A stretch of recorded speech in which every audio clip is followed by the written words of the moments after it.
प्रदेश कांग्रेस अध्यक्ष दीपक बैज राजभवन में लंबित आरक्षण संशोधन विधेयक में मुख्यमंत्री विष्णुदेव साय से मांग करी है कि अब जल्द ही उनला आरक्षण संशोधन विधेयक में हस्ताक्षर करवा के एला कानून के रूप में लागू करे के प्रयास करना चाहिए। प्रदेश कांग्रेस अध्यक्ष दीपक बैज अपन बयान में आरोप लगाई है कि अब तो केंद्र और राज्य में एक ही पार्टी की सरकार है। जिला भाजपा के नेता मन डबल इंजन के सरकार बोलते हैं।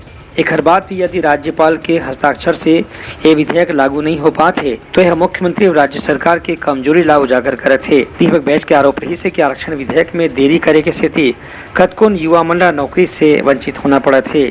एक हर पर निश्चित रूप से भाजपा सरकार ही जिम्मेदार है। दीपक बैज के मांग रही से कि ये विधेयक ला जल्द से जल्द राज्यपाल से हस्ताक्षर करा के राजपत्र में प्रकाशित कराना चाहिए, जेकर से आरक्षण संशोधन विधेयक नवा कानून के रूप में राज्य में लागू हो सके और लोगन मन ला उनका हक मिल सके।